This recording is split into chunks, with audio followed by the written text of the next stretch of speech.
ഏട്ടാ എല്ലാം എടുത്തിട്ടുണ്ടോ? ഒന്നും മറന്നില്ലല്ലോ? ഒന്നും മറന്നിട്ടില്ല. നീ ഒരു കാര്യം ചെയ്യ്, പെട്ടെന്ന് ഈ സാധനം എടുത്ത് ഇതുവഴി വണ്ടി കയറിക്കോ. മോളെ എല്ലാം ഓക്കെ അല്ലേ? അമ്മേ, സമയമായി അമ്മേ. അമ്മ ഞാൻ ഇറങ്ങാട്ടോ. എന്തേത്? ഇത്തിരി അച്ചാറും പലഹാരങ്ങളും. എന്റെ അമ്മ ഈ സാധനങ്ങളൊന്നും അങ്ങോട്ട് കൊണ്ടാൻ പറ്റില്ല. അവിടുന്ന് തരുന്ന ഫുഡല്ലേ കഴിക്കാൻ പറ്റുള്ളൂ. ഭയങ്കര സ്ട്രിക്റ്റ് അല്ലേ?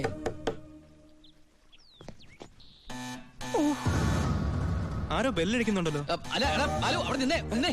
അത് പിച്ചക്കാരനാണ്, പിച്ചക്കാരൻ. ഞാൻ 10 രൂപ കൊടുത്തപ്പോ 100 രൂപ വേണമെന്ന്. ഗൾഫുകാരുടെ ഒരു അവസ്ഥ നീ എടാ, അവൻ അവിടെ നിന്ന് അടിക്കട്ടെ. നമ്മുടെ മസിൽ അടിക്കുന്ന പിച്ചക്കാരാണോ? നീ ഇങ്ങോട്ട് വന്നേ, പെട്ടെന്ന് സാധനങ്ങൾ എടുത്തിട്ട് വേഗം വണ്ടിയിലേക്ക് എടുത്ത് വെച്ചേ. അമ്മേ, ആളനക്കം ഇല്ലല്ലോ. ചിലപ്പോ എയർപോർട്ടിൽ പോയി കാണും. എങ്കിൽ അടുത്ത പ്രാവശ്യം വരുമ്പോ കാണാം. പോട്ടെ. ഫ്രണ്ട് സീറ്റ് വെക്കണേ. വേഗം എടുത്ത് വെക്കേ.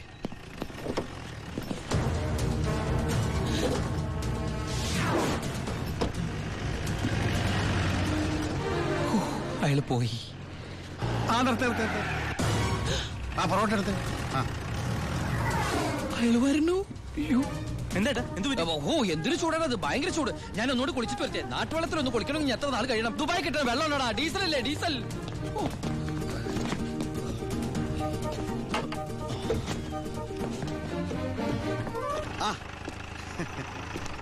ഞാൻ വിചാരിച്ചു പോയി കാണുമെന്ന്. നീ എന്റെ ഗോപിയേക്ക് ചേർന്ന ചെറുക്കൻ തന്നെ. അയ്യോ, ഞാൻ ഉണ്ണിയല്ല, ഉണ്ണിയന്റെ ഏട്ടനാ. ഉണ്ണി എവിടെ ഒന്നും കണ്ടില്ലല്ലോ. ഉണ്ണിയേട്ടാ, എന്താടാ? ഒരാൾ കാണാൻ വന്നിരിക്കുന്നു. അയ്യോ, ഈ സമയത്താ? ഉണ്ണി കുളിക്കല്ലേ? കുളിച്ചോണ്ടിരിക്കുക. ആരാടത്? ദിവാകരൻ, അപ്പുറത്തെ വീട്ടിലെ ഗോപിയുടെ കൊച്ചച്ഛൻ. ഭാവിയിൽ ഉണ്ണിയുടെ ഒരു ബന്ധുവായിട്ട് വരും. ജയിലറാ. അതെയാ? ഒന്ന് മുഖം കാണിക്കാൻ വേണ്ടി വന്നതാ. മുഖം കാണിക്കാൻ ഞാനെന്താ രാജാവാ? ഓ, ഫലിതപ്രിയൻ. നമ്മള് തമ്മിൽ കാണേണ്ട കാര്യം പറഞ്ഞത്. ഞാൻ കണ്ടിട്ടുണ്ട്. എവിടെ വെച്ച്? ഞാൻ സോപ്പ് വെച്ചോണ്ടിരിക്കുക, അതുകൊണ്ട് കേട്ടത് മാറിപ്പോയതാ. വരുന്ന വഴിക്ക് കണ്ടുന്ന്. ഓ, അങ്ങനെ. ഓ, പിന്നെ പോയിട്ട് ഇത്ര ധൃതി ഉണ്ടായിരുന്നു. 12:30 ട്രെയിൻ. പെട്ടെന്ന് ഇറങ്ങുമാവോ? ഏയ്, വൈകും. ട്രെയിൻ മിസ്സാക്കണ്ട, വേഗം പുറപ്പെട്ടോളൂ. നമുക്ക് നാളെ അവിടെ വെച്ച് കാണാം. അവിടെ വെച്ചോ? നാളെ എവിടെ വെച്ച്? സോപ്പ് വാഴി പോയതായിട്ട് പറഞ്ഞത് മാറി പോയതാ. അടുത്ത വരവിന് ഇവിടെ വെച്ച് കാണാമെന്ന്. ശരി. എങ്കിൽ ഞാൻ ഇറങ്ങുന്നു. ഇങ്ങോട്ടെന്ന് വെച്ച പൊക്കോളൂ. ഞാൻ ഈ ഗ്ലാസ് എടുത്തോട്ടെ. ഗ്ലാസാ? ഗ്ലാസ്സിലെ ചായ കളഞ്ഞിട്ട് അമ്മയോട് വെച്ചിട്ട് എടുത്തോളൂ. അയ്യോ, ഞാൻ ഈ കൂളിംഗ് ഗ്ലാസിന്റെ കാര്യം പറഞ്ഞത്. കൂളിംഗ് ഗ്ലാസോ ചില്ലി ഗ്ലാസോ ഇനി അപ്പുറത്തെ സ്കൂളിലെ ക്ലാസ്സോ എന്താന്ന് വെച്ചാൽ വേഗം എടുത്തിട്ട് വേഗം പൊക്കോളൂ. ട്രെയിൻ മിസ്സാവും.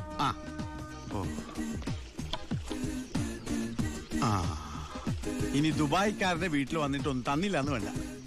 അപ്പോ ഞാനങ്ങോട്ട് പൊക്കോളൂ. ബൈ.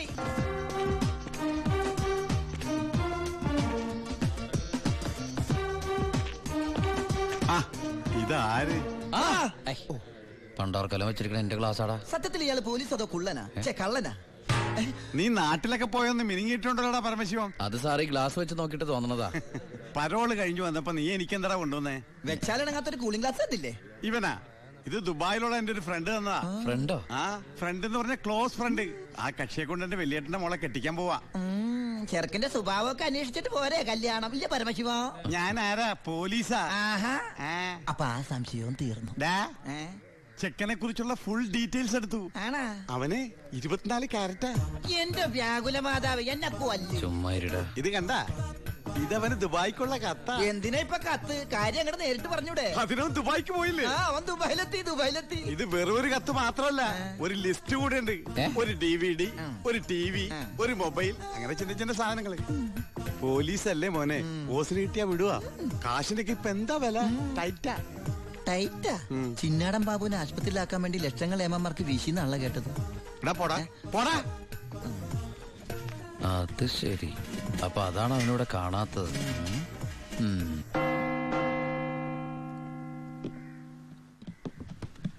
സാറേ. എന്താടാ? എന്താടാ? എനിക്കൊരു രഹസ്യം പറയാനുണ്ടായിരുന്നു. ഞാനിപ്പോ പരോളിന് നാട്ടിൽ പോയി. അതെ, വിജിലൻസ് ആൻഡ് ആന്റി കറപ്ഷൻ ഡിപ്പാർട്ട്മെന്റിലുള്ള എന്റെ ഒരു സുഹൃത്തിനെ ഞാൻ കണ്ടു. ആള് പറയാ ജയിലിൽ നടക്കുന്ന അഴിമതികളെ കുറിച്ച് അന്വേഷിക്കാനായിട്ട് അവര് രഹസ്യമായിട്ട് സ്ക്വാഡിനെ ഇവിടെ ഇറക്കിയിട്ടുണ്ടെന്ന്. ഇവിടെ? കള്ളത്തരത്തിൽ ചിലരെ ആശുപത്രി കിടത്താൻ കൂട്ടി നിൽക്കുന്നവരൊക്കെ പിടിച്ച് അകത്തിടും അത്രേ. അങ്ങനെ എന്തെങ്കിലും ഉണ്ടെങ്കിൽ സാറ് സൂക്ഷിക്കണം കേട്ടോ. അയ്യോ. ആ പിന്നെ ഞാനിത് പറഞ്ഞു ആരോടും പറയരുത്.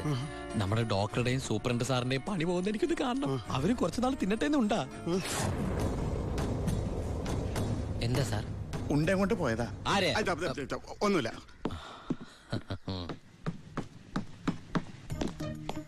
നീ 100 പേര് എണ്ണി തീരുന്നതിന് മുമ്പ് ചിന്നാടൻ ബാബു സെല്ലിലുണ്ടാവും. ചുമ്മാ എണ്ണടോ. 1 2 3. സത്യമാണോടൂ? അതെ സാർ.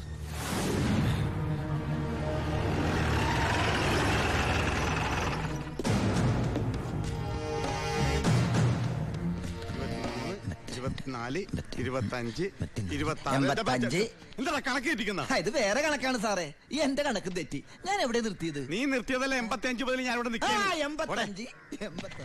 ഞാൻ എവിടെ നിർത്തിയത്? 25 27 28 95 96 97 98 99 100.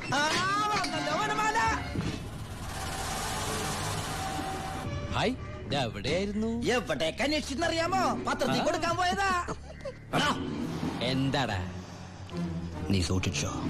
ഓ എടാ ചിന്നടാ, വാളയാർ പരമശിവത്തിന് സെൻട്രൽ ജയിലിനുള്ളിൽ കാശറിയേണ്ട കാര്യമില്ല നിന്നിവിടെ തിരിച്ചെത്തിക്കാൻ. ബുദ്ധിമതി, വെറും ബുദ്ധി.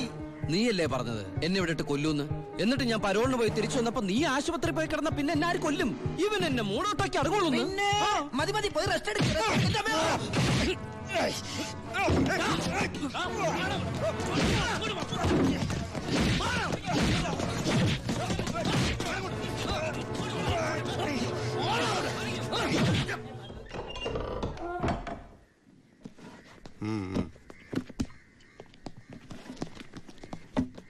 നിന്റെ ആരാടാ ദുബായിലുള്ളത്? ഇടക്കിടക്ക് കത്ത് വരുന്നുണ്ടല്ലോ. നമുക്കുണ്ട് സാറേ ദുബായിലൊക്കെ ഫ്രണ്ട്സുകള്. എനിക്കും ഉണ്ടപ്പോ നിനക്കുണ്ട് ദുബായിൽ ഫ്രണ്ട്സ്. എനിക്കാരുമില്ല. നിന്നോട് ചോദിച്ചില്ല? അല്ല, ചോദിച്ചാൽ തന്നെ പറയാൻ ആരുമില്ലെന്ന് പറഞ്ഞത്. 2 കത്തോ? From Divakaran, jailor, central jail. ഇതൊന്നും നിനക്ക് ദുബായിലൊക്കെ അയച്ച കത്തല്ലേ? എന്തൊന്നും എഴുതി വെച്ചേക്കണാവോ? എന്തായാലും ഒന്ന് നോക്കിയേക്കാം. പ്രിയപ്പെട്ട എൻ്റെ ഉണ്ണിക്ക്, ഞാൻ ഗോപികയുടെ കൊരങ്ങച്ചൻ, കൊച്ചച്ചൻ, ജയിലർ ദിവാകരൻ എഴുതുന്ന സ്നേഹത്തോടെയുള്ള കുത്ത്. കുത്തോ?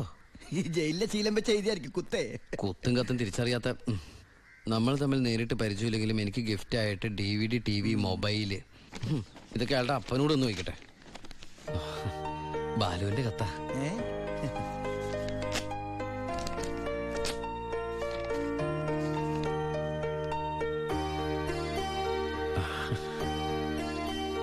ബാലുവിന് SS സെലക്ഷൻ കിട്ടി.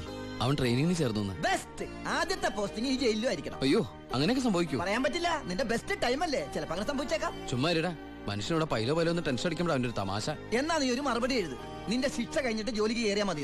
എടാ മണ്ട, ഒരു കത്ത് ഞാൻ എഴുതിയാലും വീട്ടിൽ നിന്ന് എഴുതിയാലും കയ്യിലെത്താൻ 1 മാസം എടുക്കും. ദുബായിലുള്ള എന്റെ ഫ്രണ്ട് കാസമിന്റെ പണിയാ കത്തുകൾ അങ്ങോട്ടും ഇങ്ങോട്ടും കൈമാറി അയച്ചോണ്ടിരിക്കുന്നത്. ഇത് ഞാൻ എഴുതിയ കത്താണല്ലോ. ചേട്ടാ, ഈ കത്ത് എങ്ങനെ ഇവിടെ വന്ന്? സാർ ആരും നോക്കണത്? ഇത് കണ്ട, ഞാനിത് ദുബായിക്ക് എഴുതിയ കത്ത. ഇതെങ്ങനെ ഇവിടെ വന്നു? ഇനി ആ പോകുന്ന വിമാനത്തിൽ നിന്നെങ്ങാനും വിടതായിരിക്കോ? ആ വിമാനത്തിന് ഓട്ടയുണ്ടോ? അങ്ങനെയാണെങ്കിൽ ഇത് ആര് പൊട്ടിച്ചോ? അല്ല, ഈ പൈലറ്റുമാര് വെറുതെ ഇരിക്കും എങ്ങനെ വായിച്ചു? റെസ്പോൺസിബിലിറ്റി ഇല്ലാത്ത തെണ്ടികൾ, അന്യരുടെ കത്ത് വായിക്കുന്ന പട്ടികൾ. അല്ല, അനാവശ്യമായിട്ട് എന്തെങ്കിലും കത്തിൽ എഴുതിയിരുന്നു? എല്ലാ ആവശ്യമുള്ള സാധനങ്ങളാ. DVD, TV, mobile. ഇതിപ്പോ എന്റെ കൈ കിട്ടിയ ഇല്ലെങ്കിലോ? ഞാൻ ഈ സാധനങ്ങൾ പ്രതീക്ഷിച്ചിരിക്കില്ലേ? ഏതായാലും ഞാൻ ഇതൊന്നും കൂടി പോസ്റ്റ് ചെയ്യാൻ പോയത്. ഡോണ്ട് ഓപ്പൺ പൈലറ്റ് കൂടി പുറത്ത് എഴുതിക്കോ. അതെന്തിനാ? ഇല്ലെങ്കിൽ ഇനിയും പൊട്ടിച്ച് വായിച്ചാലോ? എഴുതി പോസ്റ്റ് ചെയ്യാം. അയ്യോ പാവം. ഈശ്വര, 1 മാസം കൂടി കഴിയുമ്പോ ഈ കത്ത് തന്നെ ഞാൻ ഒന്നുകൂടി വായിക്കേണ്ടി വരുമല്ലോ.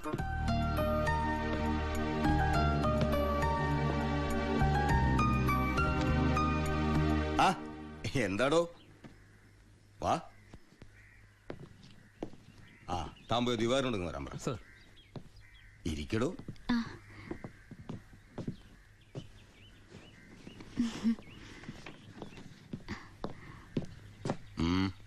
സർ, സി ബ്ലോക്കിൽ ചിന്നാടനും പരമശിവനും തമ്മിൽ വീണ്ടും തല്ലുണ്ടായി. അവൻ പല തവണയായി ചിന്നാടന്റെ മെക്കെട്ട് കയറണം. താൻ പോയി തൂക്കിയെടുത്തോളൂ ആ പരമശിവത്തെ. നിനക്ക് എന്തിന്റെ സൂക്കേടാണ്? മറ്റുള്ളവരോട് മര്യാദയ്ക്ക് പെരുമാറുന്ന നിനക്ക് ഇവനോട് മാത്രം എത്ര വലിയ സൂക്കേട്? സൂപ്രണ്ടിന്റെ കൈ കിട്ടിയാലുണ്ടല്ലോ പിന്നെ എനിക്കൊന്നും ചെയ്യാൻ പറ്റില്ല. അവനാണെങ്കിൽ സൂപ്രണ്ടിന്റെ ആളും. സാറാരാളാ? ഞാൻ വതളങ്ങ അങ്ങോട്ടും ഇങ്ങോട്ടും അറിയും. എന്താന്ന്? എനിക്കും ജീവിക്കണ്ടോ? അച്ഛന്റെ അസുഖം എങ്ങനെയുണ്ട്? പ്രഷർ പെട്ടെന്നൊന്ന് കൂടി കുഴഞ്ഞു വീണു. ഉടനെ ഇങ്ങോട്ട് കൊണ്ടുവന്നു. ഇവിടെ ഇപ്പോ മെഡിക്കൽ കോളേജിൽ അഡ്മിറ്റ് ചെയ്തിരിക്കുക. അതുകൊണ്ട് നേരിട്ട് പറയാൻ വന്നതാ. ഓ, ഇങ്ങോട്ട് കൊണ്ടുപോടോ. ചെല്ലടങ്ങട്.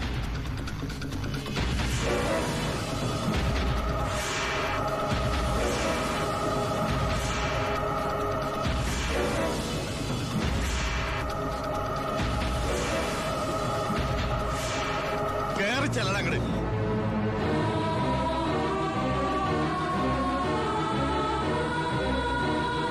തിന്നിട്ട് എല്ലിന്റെ കയറുന്നു.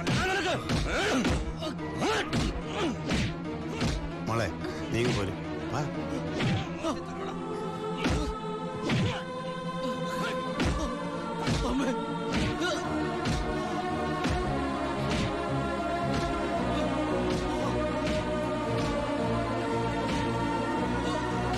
വാ.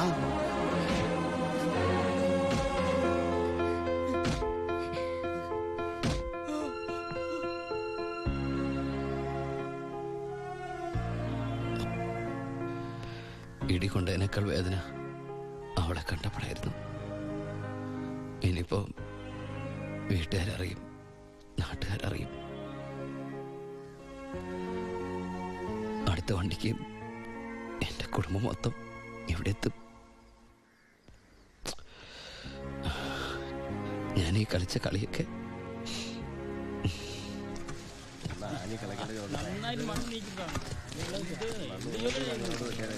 പരമശിവം, നിനക്കൊരു വിസിറ്റർ ഉണ്ട്. വാ.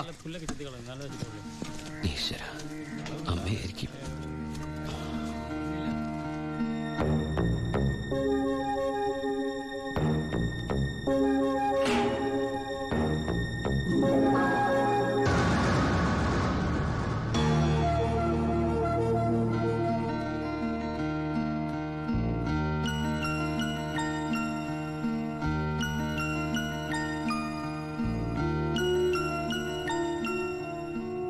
നിങ്ങളുടെ ദുബായ് പൂജപ്പുര സെൻട്രൽ ജയിലിന്റെ അകത്താണെന്ന് ഇവിടെ വെച്ച് കണ്ടപ്പോഴാണ് മനസ്സിലായത്. താൻ എന്താ എന്റെ അടുത്ത് പറഞ്ഞത്? അന്ധയായ പെൺകുട്ടി തനിക്ക് വേണ്ടി കണ്ണിൽ എണ്ണ ഒഴിച്ച് കാത്തിരിക്കുകയാണെന്ന്. അതും ക്രിസ്ത്യാനി ഷേക്കിന്റെ വീട്ടില്, അല്ലേ? അച്ഛനും കൊച്ചച്ഛനും അറിയാതെ ഞാൻ ഇവിടെ വന്നത് നിങ്ങൾ കണ്ട് രണ്ട് വർത്താനം പറയാനാ. പാവ അമ്മ മൂത്ത മോനെ കുറിച്ച് പറയുമ്പോ 1000 നാവ. ഒരു കുടുംബം മുഴുവൻ അവിടെ നിങ്ങളെ സ്നേഹിച്ചു കൊല്ലുക. എന്നിട്ട് ഇനി അവരെ ചതിക്കാൻ ഞാൻ സമ്മതിക്കില്ല. എല്ലാവരും അറിയണം. ഞാൻ അറിയിക്കും. അറിയിച്ചോളൂ. കുട്ടി പറഞ്ഞത് ശരിയാ. ഞാൻ എല്ലാവരും പറഞ്ഞു പറ്റിക്കുക, മനഃപൂർവ്വ. പിന്നെ ഞാൻ എന്താ പറയേണ്ടത്? ജയിലിൽ കിടക്കണമെന്നോ? സത്യം പറഞ്ഞ അവരുടെയൊക്കെ സന്തോഷം നശിപ്പിക്കണമായിരുന്നോ ഞാൻ? വിശ്വസിക്കാമെങ്കിൽ വിശ്വസിക്കാം. ഈ കൈകൊണ്ട് ഞാൻ ആരും കൊന്നിട്ടില്ല. പക്ഷെ കൊലപാതകം എന്ന പേരില് ഞാൻ ഈ ജയിലിൽ കിടക്കുന്ന എന്റെ കൂലിയാ മാസം എന്റെ വീട്ടിലെത്തുന്നത്. അതുകൊണ്ട് അവരൊക്കെ അവിടെ ജീവിതത്തിൽ ഈ നിമിഷം വരെ എന്റെ ഭാവിയെ കുറിച്ച് ഞാൻ ചിന്തിച്ചിട്ടില്ല. താനിപ്പോ പറഞ്ഞില്ലേ എല്ലാരും ഞാൻ ചതിച്ചെന്ന്. പരോളിനിറങ്ങി എനിക്ക് വേണമെങ്കിൽ തന്നെ കല്യാണം കഴിക്കായിരുന്നു. അതിനുശേഷമാണ് താൻ എന്നെ ഇവിടെ വെച്ച് കാണുന്നെങ്കിലോ? ഞാനൊരു ക്രൂരനും കൊലപാതകമായിട്ട് തനിക്ക് തോന്നുന്നുണ്ടെങ്കിൽ പറയാം, എല്ലാം പറയാം, എല്ലാരോടും പറയാം. ഒരു കള്ളക്കഥയുണ്ടാക്കി തന്നെ ഞാൻ വിശ്വസിപ്പിക്കാൻ ശ്രമിച്ചത് തന്നോടുള്ള ഇഷ്ടക്കുറവുണ്ടല്ല, നിന്നെ എനിക്ക് ഒരുപാട് ഇഷ്ടമായതുകൊണ്ടാ.